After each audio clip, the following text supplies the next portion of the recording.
ഉള്ളത് ചാലക്കുടി ലെമോമോസ് എന്ന ഷോപ്പിലാണ്. മൊമോസ് ഒക്കെ ഇഷ്ടപ്പെടുന്നവർ, അതിൻ്റെ വെറൈറ്റീസ് ഒക്കെ ആഗ്രഹിക്കുന്നവർക്ക് എന്തായാലും ഈ ഒരു ഷോപ്പ് ഉറപ്പായിട്ട് ഇഷ്ടപ്പെടും. നമുക്കപ്പോൾ ഇവിടുത്തെ മൊമോസ് സ്പെഷ്യലും മൊമോസിൻ്റെ വെറൈറ്റീസ് ഒക്കെ ഒന്ന് ടേസ്റ്റ് ചെയ്ത് നോക്കാം.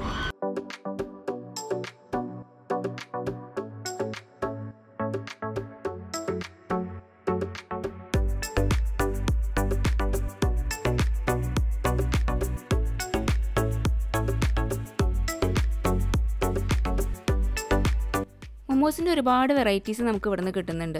ഒരുപാട് വെറൈറ്റി ആയിട്ടുള്ള ടേസ്റ്റ് നമുക്കിവിടെ ട്രൈ ചെയ്യാനായിട്ട് പറ്റും. ഞാൻ ആദ്യം ട്രൈ ചെയ്തത് സെഷ്വാൻ മൊമോസാണ്. അടിപൊളിയായിരുന്നു. എനിക്ക് ഇന്ന് ഇവിടുന്ന് കഴിച്ചാൽ ഏറ്റവും ഫേവറേറ്റ് ആയിട്ടുള്ളതാണ്. അതാണ് ഞാൻ ആദ്യം കാണിച്ച. അടിപൊളി ടേസ്റ്റ് ആയിരുന്നു, നല്ല സ്പൈസി ആയിരുന്നു. ഇവിടുത്തെ ഏറ്റവും വലിയ പ്രത്യേകത എന്ന് വെച്ചാൽ നല്ല ഡിഫറെൻ്റ് ആയിട്ട് ടേസ്റ്റ് നമുക്കിവിടെ ട്രൈ ചെയ്യാം. അതുപോലെ തന്നെ നല്ല സ്പൈസി ലവേഴ്സിനൊക്കെ പറ്റിയൊരു സ്പോട്ടാണ്. നല്ല സ്പൈസി ആയിട്ടുള്ള മൊമോസാണ് ഇവിടെ കൂടുതലും. പിന്നെ ഞാൻ ട്രൈ ചെയ്തത് ബ്ലാക്ക് പെപ്പർ മൊമോസാണ്. പേര് പോലെ തന്നെ നല്ല എരിവുള്ള, നല്ല സ്പൈസി, നല്ല ടേസ്റ്റി ആയിട്ടുള്ളൊരു മൊമോസായിരുന്നു. നിങ്ങളിതും ട്രൈ ചെയ്ത് നോക്കണം. നമ്മൾ ഡിഫറെൻ്റ് ആണ്. മറ്റ് മൊമോസുകളിൽ നിന്നൊക്കെ നോക്കുമ്പോൾ ഇവിടുത്തെ മൊമോസ് വളരെ ഡിഫറെൻ്റ് ആണ്. പിന്നെ ഞാൻ ട്രൈ ചെയ്തത് സ്റ്റീംഡ് മൊമോസാണ്. നമ്മൾ കുട്ടികൾക്കൊക്കെ സജസ്റ്റ് ചെയ്യാൻ പറ്റുന്നതും അതുപോലെ അത്ര സ്പൈസി ഒന്നും ഇഷ്ടമില്ലാത്തവർക്കും ചൂസ് ചെയ്യാൻ പറ്റിയ അടിപൊളി മൊമോസാണ്. പ്രീമിയം ക്വാളിറ്റി മൊമോസാണ് ഇവർ അഫോർഡബിൾ റേറ്റിന് നമുക്ക് തരുന്നത്. പിന്നെ അടുത്തത് പെരി പെരി ചിക്കൻ മൊമോസാണ്. അത്യാവശ്യം സ്പൈസി ആയിരുന്നു. ഞങ്ങൾ തന്നെ സെലക്ട് ചെയ്ത് കൂടുതൽ സ്പൈസി ആയിരുന്നു. കാരണം ഞാനും എൻ്റെ കൂടെയുള്ളവർക്കും കുറച്ചധികം ഇഷ്ടം സ്പൈസിയാണ്. നല്ല ടേസ്റ്റ് ഉണ്ടായിരുന്നു ഓവറോൾ ഇവിടുത്തെ എല്ലാ മൊമോസും.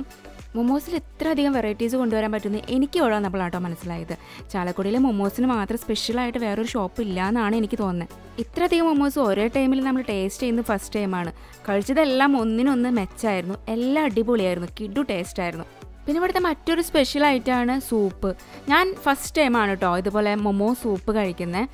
അടിപൊളിയായിരുന്നു. ഡിഫറെൻ്റ് ആയിട്ടുള്ള ഫ്ലേവറിൽ, ടേസ്റ്റിൽ ഒരുപാട് വെറൈറ്റി സൂപ്പ്സ് നമുക്ക് ഇവിടുന്ന് കിട്ടുന്നുണ്ടായിരുന്നു. എനിക്ക് ഇഷ്ടപ്പെട്ടു. ഞാൻ ആദ്യമായിട്ടാണ് കഴിക്കുന്നത്. പക്ഷേ ഈ സൂപ്പിൽ ആ മൊമോസ് കഴിക്കുമ്പോൾ വേറൊരു ടേസ്റ്റാണ്. അതൊന്ന് ട്രൈ ചെയ്യേണ്ട ഐറ്റം തന്നെയാണ്.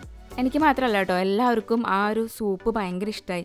എല്ലാവരും ഫസ്റ്റ് ടൈമാണ് ഇത് കഴിക്കുന്നത്. കാരണം നമ്മൾ പല സ്ഥലത്ത് പോയിട്ട് മൊമോസ് കഴിച്ചിട്ടുണ്ടെങ്കിലും ഈ ഒരു സൂപ്പിൻ്റെ ഒരു ഐഡിയ ഉണ്ടായിട്ടുണ്ടായിരുന്നില്ല. നമ്മൾ അത്രയ്ക്ക് അങ്ങോട്ട് ശ്രദ്ധിച്ചിട്ടുണ്ടോയെന്ന്, ഇല്ലാത്തതുകൊണ്ടാണോ അതോ അവിടെ നിന്ന് കിട്ടാത്തതുകൊണ്ടാണോ എന്ന് എനിക്കറിയില്ല. ഫസ്റ്റ് ടൈമാണ് നമ്മൾ ഇവിടെ നിന്ന് ഇത് ട്രൈ ചെയ്യണത്. എന്തായാലും നല്ല അടിപൊളിയായിരുന്നു. സൂപ്പ് മാത്രമല്ല ഇവിടുത്തെ മൊമോസ് അതെ ഒന്നിനൊന്ന് എല്ലാം സൂപ്പറായിരുന്നു. നിസാമിന് ഏറ്റവും കൂടുതൽ ഇഷ്ടമായത് ഇവിടുത്തെ പെരി പെരി ചിക്കൻ മൊമോസാണ്. അതുപോലെ ശരത്തിന് ഇഷ്ടമായത് സെഷ്വാനാണ്. എനിക്കും അതെ കേട്ടോ. നല്ല ടേസ്റ്റ് തന്നെയായിരുന്നു എല്ലാം. അപ്പോൾ എല്ലാവരും ഇവിടുത്തെ മൊമോസൊക്കെ ഒന്ന് ട്രൈ ചെയ്ത് നോക്കുക. അതുപോലെ തന്നെ ഇവിടുത്തെ മറ്റൊരു കിടിലൻ ഐറ്റമാണ് bubble tea and bubble shakes. Bubble ഷേക്കിൻ്റെ ഒരുപാട് ഡിഫറൻസ് ഇവിടെ കിട്ടുന്നുണ്ട്. നമ്മൾ ആദ്യം ട്രൈ ചെയ്തത് ടെൻഡർ കോക്കനട്ട് ബബിൾ ഷേക്കാണ്.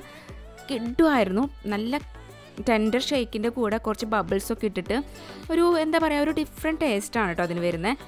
പിന്നെ നമ്മൾ ചോക്ലേറ്റ് ബബിൾസാണ്. അതും അതെ ചോക്ലേറ്റ് ഷേക്കിൽ ബബിൾസൊക്കെ ഇട്ടിട്ട് ആ ബബിൾസ് കഴിക്കുമ്പോൾ ഒരു പറഞ്ഞറിയിക്കാൻ പറ്റില്ല. നിങ്ങൾ കഴിച്ചത് ട്രൈ ചെയ്യണേ വേണം. പിന്നെ അതുപോലെ ഗ്രീൻ ആപ്പിളും. ഞങ്ങൾ എല്ലാവർക്കും ഇവിടുത്തെ എല്ലാ ഫുഡും ഭയങ്കരമായിട്ട് ഇഷ്ടപ്പെട്ടു. ഈ bubble shake and bubble tea എന്നൊക്കെ പറയുന്നത് ഒരു സ്പെഷ്യൽ ഐറ്റം തന്നെയാണ്. അത് നിങ്ങൾ എന്തായാലും ട്രൈ ചെയ്ത് നോക്കണം. അതുപോലെ ഇവിടുത്തെ മൊമോസ് ഇഷ്ടമില്ലാത്ത ആരും ഉണ്ടാവില്ല. അപ്പോൾ അതിൽ കുറേ ഡിഫറൻസൊക്കെ ട്രൈ ചെയ്യാമെന്ന് പറഞ്ഞു കഴിഞ്ഞാൽ അതൊരു എക്സ്പീരിയൻസ് തന്നെയാണ്. നിങ്ങൾ എന്തായാലും ഇവിടെ വന്നിട്ട് ഇത് ട്രൈ ചെയ്ത് നോക്കുക. സ്പോട്ട് ഞാൻ ഒന്നും കൂടി പറയാം. ചാലക്കുടി, സൗത്ത് ചാലക്കുടി ബ്രിഡ്ജിൻ്റെ താഴെ ലെഫ്റ്റ് സൈഡിലായിട്ടാണ്. നമ്മൾ ഡീസൻറ്റ് മാസിലൊക്കെ പോയിട്ട് സിനിമയൊക്കെ കണ്ട് വന്നിട്ട് നേരെ ഇവിടെ വരികയാണെങ്കിൽ വയറ് നിറച്ച് മൊമോസും ബബിൾ ഷേക്കും സൂപ്സൊക്കെ കഴിച്ച് പോവാം. കുട്ടികളൊക്കെ കൊണ്ടുവരികയാണെങ്കിൽ ഭയങ്കരമായിട്ട് അവർക്കൊക്കെ ഇഷ്ടപ്പെടും. കാരണം മൊമോസ് എന്ന് പറയുന്നത് കുട്ടികൾക്ക് ഭയങ്കര അട്രാക്റ്റീവ് ആയിട്ടുള്ളൊരു ഫുഡാണ്. എനിക്കത് കേട്ടോ ഭയങ്കര ഇഷ്ടമാണ്. അപ്പോൾ കുട്ടികളെ കൊണ്ടുവരാം. ഇവിടെ ഓപ്പണിംഗ് ടൈം എന്ന് പറയുന്നത് ഈവനിങ് ആണ്. 2 മണി തൊട്ടാണ് ഇവിടെ ഓപ്പൺ വരുന്നത്. അപ്പോൾ ആ സമയം എന്ന് പറയുകയാണെങ്കിൽ ജോലിയൊക്കെ കഴിഞ്ഞ് പോകുന്നവർക്ക് വൈകിട്ട് വന്നിട്ട് നല്ല ഫുഡൊക്കെ കഴിക്കാം. അതുപോലെ കോളേജൊക്കെ വിട്ട് പോകുമ്പോൾ നിങ്ങൾക്ക് ജസ്റ്റ് ഒന്ന് കയറി ചില്ല് ചെയ്യാനൊക്കെ പറ്റിയ അടിപൊളി വൈബുള്ളൊരു കഫേയാണ്. നിങ്ങളൊന്ന് ട്രൈ ചെയ്ത് നോക്കുക എല്ലാവരും കേട്ടോ. അപ്പോൾ നമുക്കിനി അടുത്ത വീഡിയോയിൽ കാണാം. പോയി കഴിച്ചിട്ട് ഇഷ്ടപ്പെട്ടാൽ കമൻറ്റ് ചെയ്യാൻ മറക്കരുത്. നമ്മൾ പെയ്ഡ് പ്രൊമോഷൻ ഒന്നുമല്ല. നമ്മൾ കഴിച്ചു നോക്കിയിട്ട് ഇഷ്ടമാണെങ്കിൽ ഇഷ്ടമാണെന്ന് മാത്രമേ പറയുള്ളൂ. കുറച്ച് പേര് നമ്മളോട് പറഞ്ഞു പൊട്ട ഫുഡ് കഴിച്ചിട്ട് നല്ല റിവ്യൂ ഒക്കെ പറയുന്നെന്ന്. അങ്ങനെയല്ല കേട്ടോ. നമ്മൾ പോയിട്ട് ഇഷ്ടപ്പെടുന്ന ഭക്ഷണം മാത്രമാണ് നമ്മൾ നല്ല രീതിയിൽ റിവ്യൂ പറയാറുള്ളൂ. ക്വാളിറ്റി ഫുഡ് കഴിച്ചിട്ടാണ് നമ്മൾ നല്ലതെന്ന് പറയാം. പിന്നെ ടേസ്റ്റ് എന്ന് പറയുന്നത് ഓരോരുത്തർക്ക് ഡിഫറെൻ്റ് ആണ്. അതുകൊണ്ട് അതിൽ നമുക്കൊന്നും ചെയ്യാൻ പറ്റില്ല. ഇതെന്തായാലും നല്ല ബെസ്റ്റ് ഫുഡ് തന്നെയായിരുന്നു. നിങ്ങൾ എന്തായാലും ട്രൈ ചെയ്ത് നോക്കുക. കഴിച്ചിട്ട് നിങ്ങളുടെ അഭിപ്രായം എന്തായാലും കമൻറ്റായിട്ട് അറിയിക്കാനും മറക്കരുത്. ബൈ.